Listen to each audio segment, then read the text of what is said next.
एक बार एक गांव में राघव नाम का व्यक्ति रहता था। उसके पिताजी का गांव में बहुत बड़ा कारखाना था, जहां पर आधे से ज़्यादा गांव नौकरी करता था। राघव के पिताजी के कारखाने से ही आधे से ज़्यादा गांव वालों के घर का चूल्हा जलता था। जैसे जैसे राघव बड़ा हो रहा था, उसके पिताजी का व्यापार और भी ज़्यादा बढ़ रहा था। अब पहले से भी ज़्यादा लोग कारखाने में काम करने लगे थे। छोटे बड़े सभी राघव के पिताजी का बड़ा आदर सम्मान करते थे, और राघव के पिताजी भी छोटों से प्यार और बड़ों का आदर सम्मान करते थे। उन्हें पैसे का बिल्कुल भी घमंड नहीं था। जब भी उनके घर पर कोई बुजुर्ग उनसे मिलने आता है, तो राघव के पिताजी हमेशा मुस्कुराकर उनसे मिलते और उनके पाँव भी छूते थे।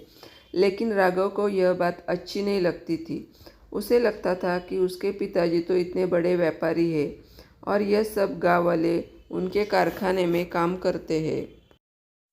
लेकिन फिर भी पिताजी उन लोगों के पाँव छूते हैं, जबकि उन लोगों को पिताजी के पाँव छूने चाहिए, जिनकी वजह से उनका घर का खर्चा चलता है। समय बीतता गया और राघव जवान हो गया।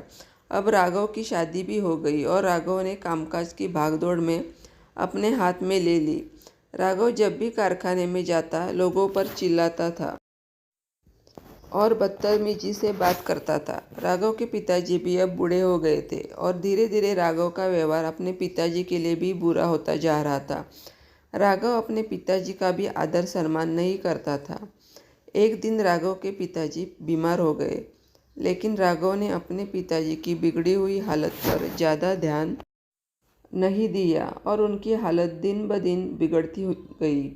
जब राघव के पिताजी की हालत इतनी ज़्यादा खराब हो गई थी कि वह चल फिर भी नहीं पाते थे। वह सारा दिन अपने कमरे में बिस्तर पर लेटे रहते थे। फिर एक दिन राघव के पिताजी का देहांत हो गया। राघव धन दौलत कमाने में इतना ज़्यादा व्यस्त हो गया था कि वह अपने से छोटों को प्यार और बड़ों का सम्मान करना बिल्कुल भूल ही गया था। उसे लगता था कि अगर उसके पास पैसा है तो उसके पास सब कुछ है, जिसकी वजह से सभी उसका आदर सम्मान करते हैं। फिर कुछ सालों के बाद राघव के घर पर एक लड़के का जन्म हुआ, जिसका नाम उसने अमर रखा। राघव ने अपने बच्चे का बड़े प्यार के साथ पालन पोषण किया और अच्छे शहर के बड़े स्कूल में पढ़ाया। अब अमर भी बड़ा हो गया और वह पढ़ाई पूरी करके वापस अपने घर आ गया। अब अमर ने अपने कारोबार की भागदौड़ को संभालना शुरू कर दिया। अब राघव की उम्र भी काफ़ी ज़्यादा हो गई थी और वह बूढ़ा होने लगा था। अब अमर ने सारा काम अपने हाथ में संभाल लिया था। जैसा अमर ने बचपन से देखा था कि उसके पिताजी किसी का आदर सम्मान नहीं करते हैं, वह भी ठीक वैसा ही करने लगा। वह भी बड़ों का आदर सम्मान नहीं करता था और ना ही अपने पिताजी का आदर सम्मान करता था और उनसे ढंग से बात भी नहीं करता था। फिर राघव की हालत भी एक दिन काफ़ी बिगड़ गई और वह बीमार हो गया। तब अमर ने अपने पिताजी के ऊपर ज़्यादा ध्यान नहीं दिया। वह अपना पैसा कमाने में व्यस्त रहा। यह देखकर राघव को बहुत बुरा लगा और वह अपने कमरे में बैठकर रोने लगा।